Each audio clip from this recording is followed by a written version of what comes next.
presidente Jair Bolsonaro divulgou um vídeo mostrando sua chamada de vídeo com 2 jogadores do Palmeiras, Felipe Melo e Breno Lopes. Bolsonaro disse, diretamente do Catar, Felipe Melo e o autor do gol da Libertadores, Breno Lopes. Amanhã às 15, Palmeiras contra Tigres. Assista. Fala, Breno. Rapaz, no meu gabinete, mandei fazer uma foto monstro. Você subindo atrás do palácio e fazendo o gol. Tá uma coisa mais linda, cara. Na presidente da República tá lá, cara. Obrigado. Pena que você não pode jogar, mas tudo bem. Eu falei que nessa época você tá comemorando acesso da Série B pra Série A, agora você virou um mito. Porra, velho. Tava no Juventude, né? Juventude, isso mesmo? Juventude. Valeu. Pô. Quem nasce... Pô, Tem gente que nasce com isso, pô, pra decidir, cara. Valeu? Eu aqui, você aí, pô, valeu. Valeu, Breno. Até mais. Abraço, valeu. Valeu, até mais. Tchau. Até mais. Boa tarde, pessoal. Hoje eu tô aqui com o Dr. Geraldino, que é um dos advogados dos 300 do Brasil, e nós vamos falar sobre o inquérito 4828, que é conhecido como o inquérito dos atos antidemocráticos. E é por causa desse inquérito que hoje eu estou presa aqui no Distrito Federal. Por enquanto no Distrito Federal, né? Porque eu vou voltar para Campos, vocês me aguardem aí na planície. E o doutor Geraldino também, né? Ele tem advogado para outras pessoas que têm sido vítima da perseguição do STF. O senhor pode falar o que é esse inquérito, primeiramente? Olha, esse inquérito ele está baseado nas manifestações a favor do governo e, segundo a PGR, seria contra os outros poderes, seria o Congresso e o STF. Na verdade, o que acontece? O que nós vemos é uma perseguição específica dos apoiadores do presidente. Nenhuma outra manifestação que teve contra o governo está sendo apurado nesses atos antidemocráticos. Nós tivemos aí o Antifas, que quebrou, que destruiu, e que ninguém fez nada.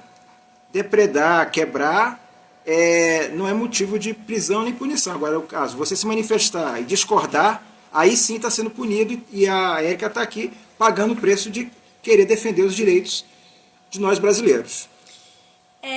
O que acontece? Eu fiz uma pesquisa, né, sobre esse inquérito, e a primeira coisa que eu encontrei de notícia mais antiga foi sobre a Procuradoria-Geral da República, que entrou com o pedido da instauração de inquérito no STF em virtude dos atos do dia 19.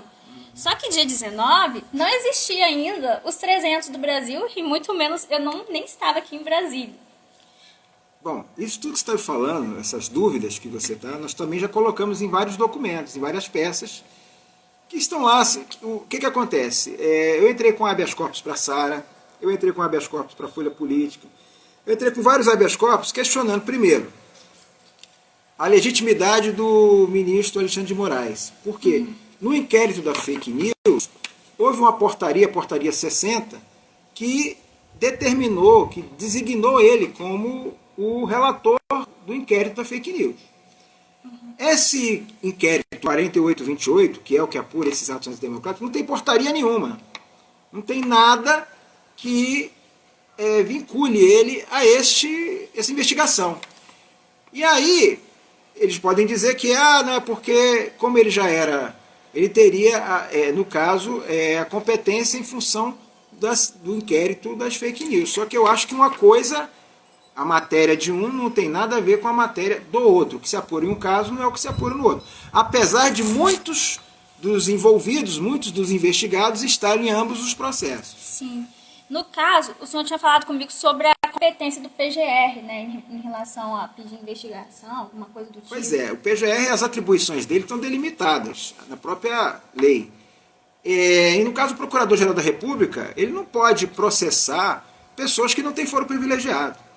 Ele pode até receber informação e encaminhar para o Procurador-Geral, que no caso o fato seria contra a União, e aí a Procuradoria da República tem que apurar realmente, mas aí temos o Procurador-Geral, o Procurador Regional, que atua na esfera da Justiça Federal. Crimes contra a Lei de Segurança Nacional, são apurados na Justiça Federal. Isso é o que está na Lei de Segurança Nacional. Quer dizer, já foi definido isso. Antigamente era atribuição da Justiça Militar. Então, os crimes atualmente praticados políticos, os crimes políticos, são apurados na Lei de Segurança Nacional, que quem tem competência para investigar isso é a Justiça Federal, e não o Supremo Tribunal Federal. O Supremo Tribunal Federal é uma instância revisora, é uma instância que está lá para guardar a Constituição. Sim. Então, no caso, até o PGR me tratou como se eu tivesse foro privilegiado. Exatamente, isso é um questionamento que nós fazemos. Todos os que não são... todos que não têm cargo político, no caso aí, tem alguns deputados que poderiam sim ser investigados a nível de Supremo Tribunal Federal. Agora, tem decisões no próprio Supremo Tribunal Federal em que já se definiu que não há foro privilegiado, mesmo que haja litispendência. O que é litispendência? Mesmo que você tenha um processo, esteja vinculado com algum deputado, os deputados respondem no Supremo Tribunal Federal e você responde na Justiça Comum. No caso aí seria a Justiça Federal. Tá. Vou recapitular aqui para o pessoal. Eu me chamo Érica, eu sou de Campos dos Goytacazes, estado do Rio de Janeiro. Eu vim para Brasília no dia 22 de maio participar do acampamento dos 300 do Brasil. Eu nunca fui liderança, eu nunca fui influenciadora digital, eu não sou deputada, eu não sou ministra. O senhor até falou isso, que eu estava sendo tratada como se eu fosse ministra também. Só a parte ruim, né? Porque na parte boa eu não estou sendo tratada como parlamentar. E fui presa no dia 16 de junho, né? Junto com o Arthur, com o Renan, com o Mito Show, com a Sarah Winter. A Sarah, no caso, foi presa no dia 15. E desde o dia 24 nós estamos usando tornozeleira eletrônica em prisão domiciliar. No caso, o Arthur, o Renan e eu ficamos aqui ficamos em Brasília. O Arthur conseguiu, com muito custo, voltar para Niterói. E eu agora estou lutando para voltar para Campos. E assim, eu não sei qual é. Até hoje, quando o oficial de justiça chegou na prisão, a Sarah perguntou: qual é o nosso crime? Ele não soube dizer. No caso, qual é o meu crime, doutor? Não tem exatamente o que estão fazendo. Eles estão tentando arrumar uma tipificação para o seu crime. Estão querendo te enquadrar na Lei de Segurança Nacional. Bom, a Lei de Segurança Nacional, para que você infrinja um artigo, lá, você teria que ter o dolo real. Primeiro tem que ter o perigo real. Isso é um perigo? O fato, a sua atitude tem que realmente ensejar um perigo às organizações. O que não acontece nesse caso. Ninguém, em momento algum, atacou ou usou de violência, ou ameaça, ou constrangeu. Ninguém explodiu nada, tudo isso. Já tem decisões até de gente que explodiu uma usina aqui, tem decisões que eu já pesquisei a respeito disso, em que o cara estava querendo usar isso de forma política, e ele ainda foi absolvido, porque não tinha o dano real, o perigo real, aliás, dano real não, o perigo real contra as instituições. Então é muito difícil você fazer um enquadramento desse. E mais, não existe na Lei de Segurança Nacional a tipificação de formação de quadrilha, não existe. Então, eles estão querendo dizer também que a gente era uma quadrilha. O que eles estão querendo, o que eles estão tentando, porque para pedir a prisão temporária de vocês, eu até trouxe aqui um documento, na prisão temporária, eles qualificaram aqui, ó, essa aqui caberá prisão temporária, sem vários artigos. E no caso, para esses crimes aqui que estão sendo elencados, que você está vendo aqui, são os crimes onde caberá um pedido de prisão temporária, que é um pedido de investigação para apurar o fato. Roubo, sequestro, extorsão. Gente, olha só, o único ponto que eles poderiam enquadrar, e assim forçando muita barra, é esse aqui, ó. Quadrilha ou bando. Por isso que estão tentando, né, fazer uma ligação disso, por isso que você está com essa tornozeleira. Eu acho essa decisão é ilegal, até porque na Lei de Segurança Nacional não existe previsão para isso. Várias situações. Tornozeleira, né? Para tornozeleira. Você faz uma prisão temporária, caso haja necessidade, prorroga-se, mas a partir daí, ou você pede a preventiva, se há elementos para preventivo, ou você solta. No caso seu, Érica, eu vi até a decisão que fez a prorrogação. Na decisão, o próprio ministro Alexandre de Moraes disse que após completar o período de 5 dias, vocês poderiam ficar em liberdade. Acontece que no dia que vocês iam ser colocados em liberdade, houve um pedido da delegada federal para que... Doutora Denise? A Denise. Sem nenhuma base legal para isso, pediu, e a Procuradoria também foi favorável, Procuradoria que atua nesse caso, ao meu ver, ilegitimamente, para que convertesse isso em medidas cautelares, mesmo sem previsão legal na Lei de Segurança Nacional, que é o que estão atribuindo a ele. E a própria formação de quadrilha. Para ter a formação de quadrilha tem que ter um crime. Cadê o crime que foi tipificado? Ela está aqui em Brasília, respondendo ao inquérito, que ela sequer foi indiciada. Ela já está aqui há quase 3, 4 meses sem ser indiciada, sem ter um motivo. E nós advogados, estamos sem ter acesso aos autos. Esses documentos que estão aqui na minha mão, que foram disponibilizados, eu advogo para vários, foram disponibilizados para várias pessoas, são 6 ou 7 volumes. Só disponibilizar aquilo que é interesse deles. A maioria dos fatos aqui, o que a gente vê, é uma tentativa de criar um nexo entre as manifestações e a presidência da República. O senhor tinha falado, tudo aqui que está escrito aqui é para tentar incriminar o presidente. Exatamente. Vocês entenderam? Aí muita gente tem feito essa pergunta para mim, doutor. Algumas pessoas, até na minha cidade, que eu falo sobre manifestações, falam que estão desanimadas de participar de manifestações, porque nas manifestações elas veem que estão defendendo um presidente que não nos defende. Qual a posição do presidente nisso tudo? Ele pode nos dar um apoio? Olha, eu acho que o presidente ele está agora fazendo o que é certo. Ele está trabalhando, a população toda está vendo que ele está sendo boicotado. No caso aí do coronavírus, sempre esteve certo. Ele sempre defendeu a cloroquina, ele sempre defendeu que as pessoas trabalhassem. E quem sempre foi contra isso? São os mesmos que prenderam vocês. Então, é isso que vocês estão se manifestando. Pensem nisso. Vocês não estão se manifestando em defesa do presidente. Se o presidente cair, virá outro que vai prejudicar vocês. Vocês estão defendendo o seu voto, vocês estão defendendo os nossos direitos de nos manifestarmos. Os princípios que a gente acredita e que esse homem representa. Exatamente. Que caindo o Bolsonaro, gente, só ele para aguentar isso tudo. Outro não aguentaria. Ele suportou uma facada, ele poderia ter desistido. E ele não desistiu. E isso que eu falo pra vocês, eu tô aqui preso, vou parar na colmeia, né? Na penitenciária, tratada como se fosse uma bandida qualquer, e eu não desisti, e eu não vou desistir, tá? É uma luta, é um sistema que já está há muito tempo corrompido, existe aí, foi até recentemente mencionado pelo ministro Marco Aurélio, em uma entrevista, que existe um favorecimento das esquerdas, todas as manifestações que são feitas por parlamentares de esquerda, são sempre atendidas. Recentemente, o próprio ministro Alexandre de Moraes impediu que o presidente nomeasse o delegado, que seria o superintendente da Polícia Federal. Isso é uma atribuição do presidente da República. Houve uma interferência a pedido de um partido de esquerda. Então, o que está sendo feito é uma tentativa de inviabilizar o governo. Que não está acontecendo. O governo está conseguindo se viabilizar.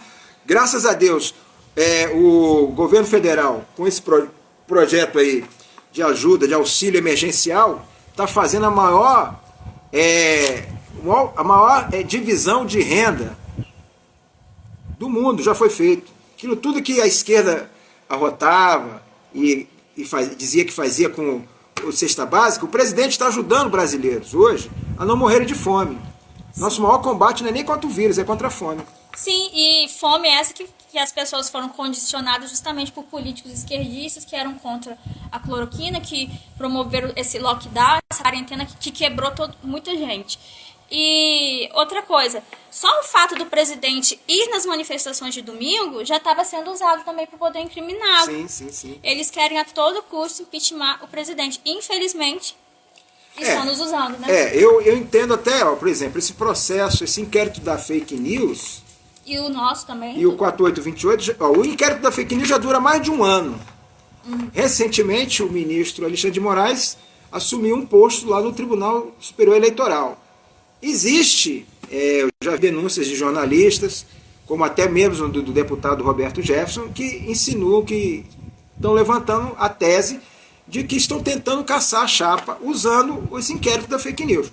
Como até agora não encontraram nada, está meio difícil de caçar a chapa, porque seria o único modo de fazer com que o voto, que foi legitimamente, de tirar do poder o presidente da República. Porque por impeachment já viram que é impossível. Então estão tentando, através de uma manobra jurídica, utilizar de recursos. Recentemente também foi informado e saiu na imprensa, o próprio Alan dos Santos falou em uma entrevista, depois que ele saiu do Brasil, que ele falou isso, que estavam monitorando o presidente, que tinham 3 malas espiãs, uma na Embaixada da Coreia, uma Embaixada da China e outra no escritório do advogado Kakai. Então, isso tudo ninguém sabe se foi apurado, ninguém sabe o que aconteceu. Então, quer dizer, estão de todas as formas investigando o presidente, tentando achar alguma coisa que faça com que eles possam caçar a chapa. Eu vi no site do Ministério Público que nós fomos presos, né? Que foi pedido, quando foi pedida a nossa prisão, um dos motivos é que nós fomos identificados como líderes, uma coisa que não procede, e captadores de recursos. Exatamente, tem vários. A narrativa é essa. Essa narrativa, se eu não me engano, começou com a Rede Globo. A Rede Globo começou com essa história de atos antidemocráticos. Não existe atos antidemocráticos. Quando você se manifesta expressando a sua opinião. Vários juristas no país já são contrários. Inclusive, eu faço parte de um grupo chamado Movimento Advogados do Brasil, e nós fizemos uma ação chamada Maior Ação do Mundo, onde nós fizemos eu até assino essa ação junto com o Dr. Emerson, com outros colegas, pedindo à Corte Interamericana que intervenha, porque há muitos absurdos acontecendo aqui no país. E eles precisam dar uma olhada, dar um enfoque. Essa Corte Interamericana já teve denúncia de uma associação do Ministério Público, já teve uma denúncia do próprio Roberto Jefferson, do PTB, e teve essa Maior Ação do Mundo, que nós também entramos também na ONU. Que entra o inquérito. É o inquérito 4781 e o 488, os 2 inquéritos. Os fatos são pessoas que estão hoje, vários presos, estão sendo colocados em liberdade em função de pandemia, vários criminosos perigosos, e a Érica, por defender os seus interesses, por defender as suas convicções, está presa aqui em Brasília, infelizmente. Mas ela com certeza conseguirá passar por esse período e voltar para Campo de Goytacazes. Aí. Sim, eu vou voltar. Eu vou voltar mais forte que nunca. Sim. Que antes, na verdade. Aí, doutor, uma das coisas que aconteceu também lá no presídio, os dias que a gente ficou lá, nós ficamos impedidos de falar com os advogados não tinham acesso a gente, e eu tenho curso superior. Sim. Eu vou te falar uma coisa, todos esses absurdos, por que eu estou imprimindo? Eu imprimi isso aqui, primeiro para te mostrar onde eles quiseram te enquadrar. Agora, tem a Lei de Segurança Nacional. A Lei de Segurança Nacional é essa aqui, 7170, gente.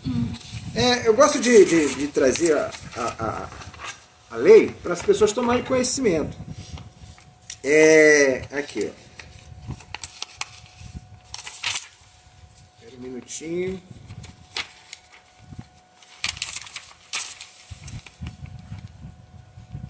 Aqui, ó.